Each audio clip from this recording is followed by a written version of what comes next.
Welcome, focused learners, to the Explainer. Did you know you've got over 600 muscles in your body working right this very second just to keep you sitting up straight? Today, we're completely lifting the hood on your body's engine. Every single time you move, there's this wildly complex, fascinating symphony of mechanics firing off right under your skin. I promise, by the time we wrap up today, you're going to see your own body in a completely new light. Okay, let's dive into this. Here is the roadmap for our tour today. First, meet your muscular system. Second, upper body power. Third, core and lower body. Fourth, types of muscle contraction. And fifth, optimizing performance. Section 1. Meet your muscular system. Let's lay down the foundation. The muscular system is basically your ultimate physical support structure. It's completely vital for your movement, your stability, and your posture.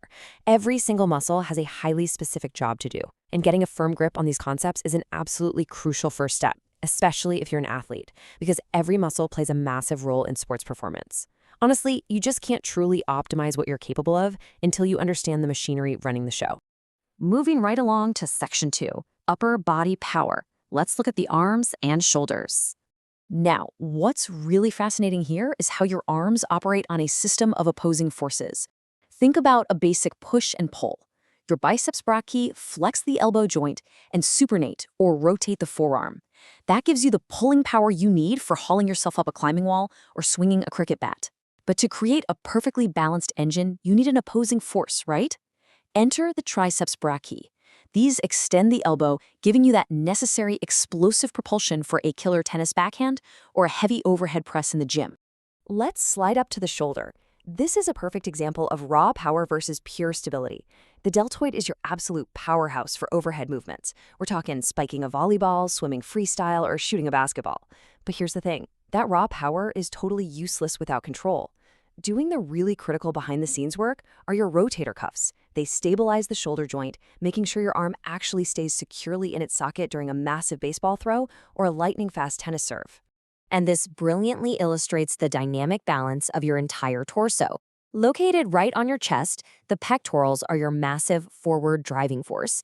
You use them for bench pressing, swimming the breaststroke, or throwing a really heavy boxing punch. Opposing them, wrapping around your back, are the latissimus dorsi, or the lats. These are your heavy-duty pulling engines. You rely on them big time when you're rowing a boat, pulling yourself up a rock face, or dominating the butterfly stroke in the pool. That brings us to Section 3, core and lower body. Let's move down into the trunk and legs. This central group of muscles is just incredible because it controls everything from your neck all the way down to your pelvis.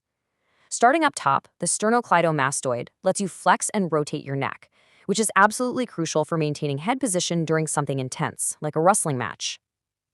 Moving down, the intercostals, situated right between your ribs, manage the expansion of your rib cage. They're what allow you to get that efficient, rhythmic endurance breathing required for distance running. And anchoring the whole shebang, the abdominals. They give you the explosive trunk stability needed for crazy gymnastics tumbling or super quick basketball pivots. Now let's talk about the dynamic duo of the thigh. The quadriceps, right on the front, are a group of 4 muscles totally responsible for knee extension. They are absolutely vital for powering your heaviest squats, your highest jumps, and your hardest kicks on the football pitch. Opposing them around the back are the hamstrings, which take care of knee flexion and hip extension. So whenever you're sprinting down the track at top speed, mashing the pedals on a bike, or launching into a gymnastics backflip, your hamstrings are putting in the really heavy work. Finally, rounding out the lower body, we've got the muscles that literally dictate your connection to the ground. The gastrocnemius, your main calf muscle, handles plantar flexion of the foot and ankle. That's what gives you that incredibly powerful push-off for sprints, blocking out the volleyball net, and quick acceleration. Right on the front of the shin is the tibiatus anterior, which takes care of dorsiflexion. This is the muscle that lets you lift and clear your foot over the ground when running, or abruptly stop on a dime and change direction safely on the basketball court. So, we've mapped out the anatomy, we know the key players, but how do they actually generate force? How does this incredible machine actually run? So the crucial point is, we need to transition smoothly from merely identifying the anatomy into understanding the actual real-world physiological mechanics of movement. Which leads us perfectly into Section 4, types of muscle contraction. Let's see how force is made. Let's establish some baseline terminology first. The big umbrella category is isotonic contractions. By definition, these occur when a muscle contracts and actually changes length to generate force. The real key word to lock in here is length. Physical movement is visibly happening. Now, this breaks down into two very distinct flavors. First up, concentric contraction. This is when the muscle shortens. As it generates force, the origin and insertion points physically slam closer together, and the muscle gets visibly thicker. Bam! Power. Now contrast that with eccentric contraction. This happens when the muscle lengthens, slowly, smoothly, while under tension, as those 2 points move further apart.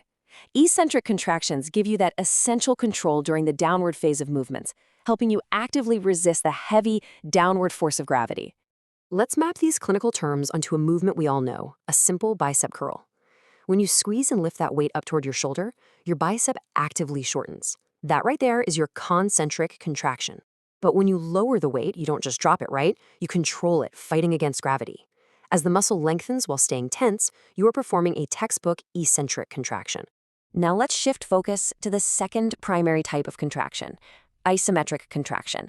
This happens when a muscle generates tension, but here's the catch, without changing length. This occurs when the body is locked into one fixed position and there's absolutely zero movement happening. The muscle is screaming, working incredibly intensely, but visually, the body remains entirely static. Holding a plank position is the absolute perfect example of this. If you've ever held a plank, you have definitely experienced the longest minute of your entire life. And you know the exact fiery burn I am talking about. That intense, shaking, static tension where your body refuses to move a single inch. That is an isometric contraction hard at work. Bringing us to our final stop, Section 5, Optimizing Performance. Let's apply all of this. To sum it all up perfectly, understanding the functions and roles of these muscles is essential for athletes to optimize performance, prevent injuries, and enhance overall physical conditioning. This explainer isn't just a bunch of trivia to pass a biology test. This is the ultimate, practical blueprint for protecting and leveling up your own body. So I want to leave you with this final provocative thought. How is understanding these muscle mechanics going to change the way you approach your very next workout? Are you going to focus way more on the slow, controlled, eccentric downward phase of your lifts to build up extra strength? Or maybe you'll pay a bit more attention to the isometric stabilization of your core.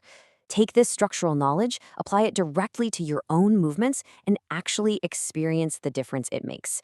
Keep learning, and most importantly, have fun testing out your newly understood.